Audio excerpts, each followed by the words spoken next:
Okay, ఈరోజు విజయవాడ వరద బాధితుల సహాయార్థమై అనకాపల్లి నుండి అదేవిధంగా ఈస్ట్ గోదావరి బ్రాంచ్ల నుండి ఆ ప్రైవేట్ స్వచ్ఛంద సేవా సంస్థ ఈ యొక్క విజయవాడ సింగ్ నగర్ని సందర్శించడం జరిగింది. ఈ నేపథ్యంలో ఇక్కడ వరద బాధితులు ఎవరైతే ఉన్నారో వారితో మా యొక్క బృందం ఇంటరాక్ట్ అయ్యి ఇక్కడ యొక్క కార్యక్రమాలు ఎలా జరుగుతున్నాయి, ఇక్కడ సహాయ సహకారాలు ఎలా జరుగుతున్నాయో, ఇక్కడ జీవిస్తున్నటువంటి ప్రజలను మనం ఇంటరాక్ట్ అయ్యి ఆ విషయాలను తెలుసుకునే ప్రయత్నం చేద్దాము. సార్, ఇక్కడ ప్రభుత్వం నుండి కానీ ప్రజా సంఘాల నుండి కానీ స్వచ్ఛంద సంస్థల నుండి కానీ మీకు సహాయ సహకారాలు ఎలా అందుతున్నాయో కొన్ని మాటల్లో చెప్పండి. సార్, ప్రభుత్వం నుంచి అయితే వస్తున్నాయి సార్. వచ్చిన వల్ల మెయిన్ రోడ్ల మీద వరద లేని వాళ్ళకి మెయిన్ రోడ్ల వాళ్ళకి ఎక్కువ అందుతున్నాయి. వరద బాధితులకి అయితే అందట్లా. ఇప్పుడు సీ బ్యాగ్ ఉంది, సీ బ్యాగ్లో కలిసి ఏమి రావట్లేదు. ఇక్కడ చాలా ఇబ్బంది పడుతున్నారు. డైరెక్ట్ వెళ్ళిపోతే గ్రౌండ్కి వెళ్ళిపోతాయి. అసలు అట్టండి వరద అంత ఎక్కువ. ఈ ఫ్లోటింగ్ మొత్తం అటు వచ్చేసింది. అక్కడ విన్నాము ఇక్కడికి ఎవరు రావట్లేదని చెప్పేసి లోపలికి వచ్చింది. ఎందుకంటే అందుకే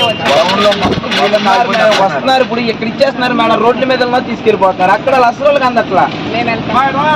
అయితే చూశారు కదండి ప్రజల ఆవేదన.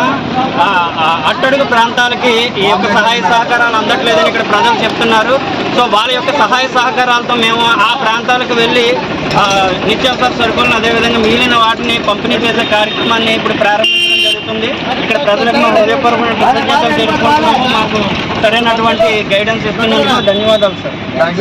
ఆ బ్రైట్ స్వచ్ఛంద సేవా సంస్థ తరఫు నుంచి మా విన్నపం ప్రజలందరికీ ఏంటి అంటే, సిటీలో దగ్గరగా ఉన్న వాళ్ళందరికీ కాకుండా లోపల ఎవరైతే ఉన్నారో ఎవరికైతే అందట్లేదు సహాయం ఆ చోటకి వచ్చి సహాయాన్ని అందించాలని ప్రతి ఒక్కరిని కోరుతున్నాను.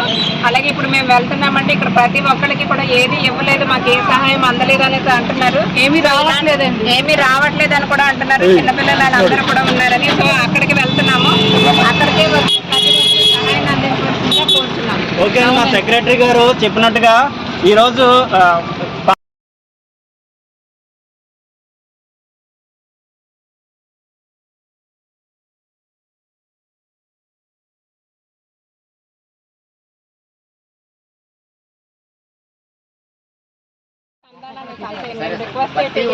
అందుకే మేడం మిమ్మల్ని ఇక్కడ